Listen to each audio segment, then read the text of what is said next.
que eles sabem que nós não sabemos. Episódio 1. Este é um conteúdo do Ministério O Caminho.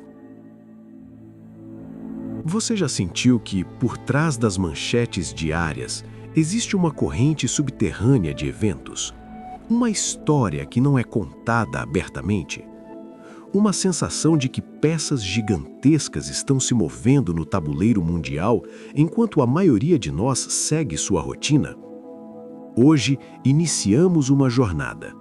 Uma jornada para responder a uma pergunta que inquieta a muitos. O que eles sabem que nós não sabemos? Neste dossiê, vamos traçar o que chamaremos de fio vermelho. As ações, os medos e os planos daqueles que estão no topo da pirâmide de poder. Mas para fazer isso com sabedoria, precisamos de mais do que discernimento humano. Peça a Deus sabedoria e discernimento para compreender os tempos em que vivemos, de acordo somente com a palavra dele. Parte 1. Os gigantes adormecidos sob nossos pés. Vamos ao primeiro ponto de nossa investigação: os sinais na natureza. O que a ciência, a própria ciência secular, tem nos alertado. Primeiro, os gigantes adormecidos. Você já ouviu falar no supervulcão de Yellowstone, nos Estados Unidos? Não é lenda, não é ficção científica. É um sistema vulcânico real, monitorado 24 horas por dia, 7 dias por semana, pelo Observatório do Vulcão de Yellowstone. E os números são assustadores. Em novembro de 2025, 251 terremotos foram registrados na região de Yellowstone. Só em novembro. O maior deles, magnitude 3,2. Mas aqui está o detalhe que poucos sabem. Yellowstone não é um vulcão comum. É o que os cientistas chamam de supervulcão. O que isso significa? Significa que se ele entrar em erupção, não será um desastre regional. Será um evento cataclísmico global. Deixe-me dar-lhe os números para você entender a escala. Uma erupção em Yellowstone poderia expelir 240 milhas cúbicas de magma, rocha e cinzas, suficiente para cobrir todo o estado de Wyoming com metros de material vulcânico. A cinza vulcânica poderia se espalhar por dezenas de estados americanos, em alguns lugares mais de 1 metro de profundidade. E o impacto não para aí. A cinza na atmosfera bloquearia a luz solar por anos. As temperaturas globais cairiam, as colheitas falhariam. Os cientistas chamam isso de inverno vulcânico. Agora, a pergunta que não quer calar: por que tanto monitoramento? Por que tanto investimento, se o risco é baixo, como eles dizem? O que eles veem nos dados que não nos mostram? Em julho de 2024, houve uma explosão hidrotérmica em Biscuit Basin, dentro de Yellowstone. Água superaquecida e rochas foram lançadas a 400 ou 600 pés no ar. A passarela de madeira foi destruída. Felizmente, ninguém se feriu, mas foi um lembrete, um aviso de que o gigante não está morto, ele está respirando. E Yellowstone não está sozinho. Na Itália, perto de Nápoles, existe outro sistema, Campi Flegrei. Em 2024, cientistas registraram 2.500 terremotos em um único mês nessa região. Os tremores estão aumentando em magnitude. Em junho, um terremoto de 4,6 foi forte o suficiente para rachar paredes e enviar pessoas fugindo de suas casas. Campi Flegrei não é apenas um vulcão, é uma caldeira vulcânica com 24 crateras. Uma erupção ali afetaria milhões de pessoas diretamente. Parte 2. O termostato do planeta está falhando. Mas não é só o que está debaixo dos nossos pés. É o que está ao nosso redor. Você já sentiu o clima estranho? Deixe-me apresentar a você algo chamado AMOC, Circulação Meridional de Revolvimento do Atlântico. É um sistema de correntes oceânicas que atua como o termostato do planeta. Ele leva a água quente do trópico para o norte e traz água fria de volta para o sul.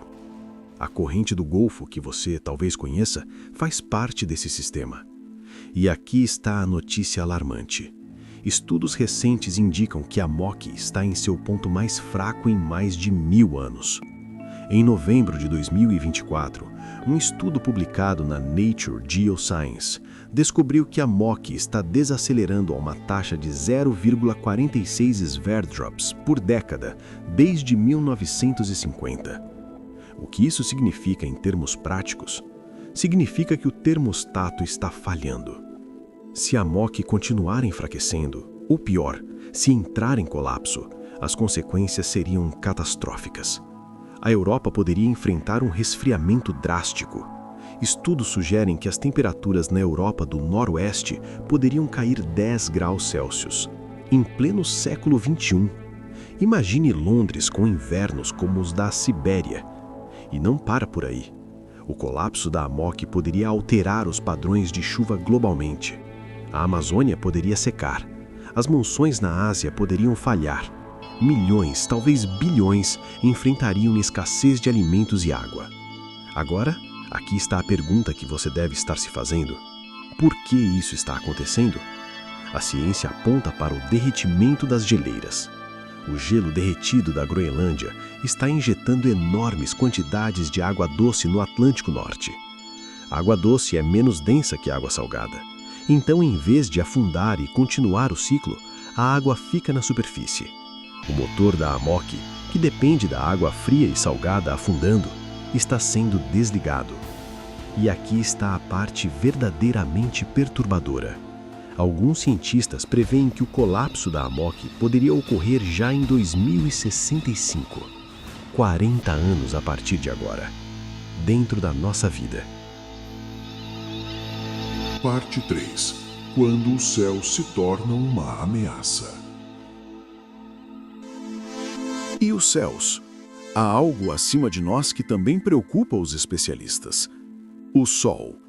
Não as manchas solares comuns que os cientistas monitoram há séculos, mas o risco de uma tempestade solar perfeita. Em 1859, ocorreu o que chamamos de Evento Carrington, uma tempestade solar tão poderosa que provocou auroras boreais visíveis até o Caribe. Telégrafos, a tecnologia mais avançada da época, pegaram fogo. Operadores receberam choques elétricos. Alguns conseguiram enviar mensagens mesmo com os cabos desconectados. Agora imagine esse mesmo evento hoje. Temos satélites, redes elétricas interconectadas, internet global, GPS, tudo dependente de tecnologia eletrônica sensível. Uma tempestade solar como a de 1859 queimaria transformadores elétricos, desligaria satélites, derrubaria redes de comunicação. Estaríamos literalmente de volta à Idade Média, da noite para o dia. E para complicar ainda mais, existe a geoengenharia, a manipulação artificial do clima. Experimentos de semeadura de nuvens estão acontecendo agora. Aviões despejam produtos químicos na atmosfera para tentar controlar a chuva. Mas aqui está a pergunta que ninguém parece capaz de responder. Quais são as consequências de brincar de Deus com o clima? Alguém sabe ao certo? Porque quando você mexe em um sistema tão complexo quanto o clima global, você não pode prever todas as consequências. É como tentar consertar um relógio suíço com um martelo. Parte 4. Para onde os ricos estão correndo?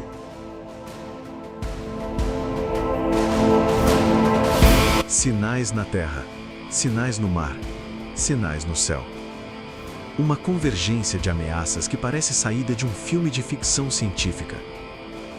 Mas estes são fatos, dados reais, ciência verificável.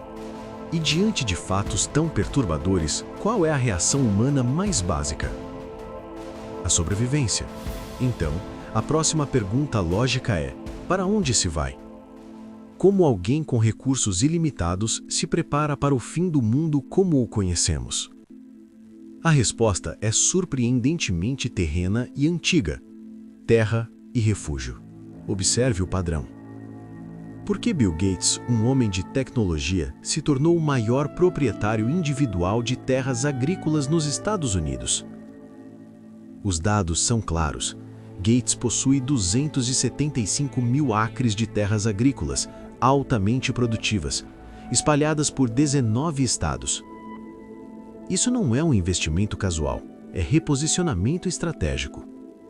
Ele comprou terras no estado de Washington, conhecidas por seus solos ricos e acesso à água. Terras em Louisiana, estrategicamente localizadas. Terras em Nebraska, no coração da América. E ele não está sozinho. Jeff Bezos compra vastas propriedades no Texas, investe em projetos na Nova Zelândia. Por que Nova Zelândia? Porque é um dos países mais isolados e estáveis do mundo, longe de zonas de conflito, longe de grandes populações, longe de riscos geológicos. Peter Thiel, cofundador do PayPal, comprou terras lá. Mark Zuckerberg está construindo um complexo de 190 milhões de dólares no Havaí, com um bunker subterrâneo massivo. Não se trata apenas de um bom investimento financeiro, trata-se de uma realocação estratégica. Eles estão comprando não apenas solo, mas segurança geográfica, distância de linhas costeiras vulneráveis, distância de falhas sísmicas, distância de centros populacionais instáveis. Eles estão escolhendo seus lugares no novo mundo que eles antecipam. Parte 5. Os palácios subterrâneos.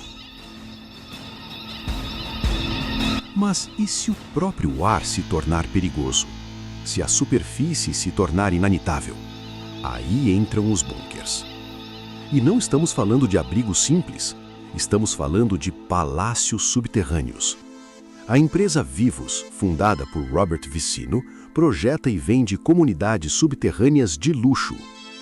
Vivus Europa One, na Alemanha. Construído dentro de uma montanha, pode resistir a uma explosão nuclear próxima, a um impacto direto de avião, a inundações severas e terremotos.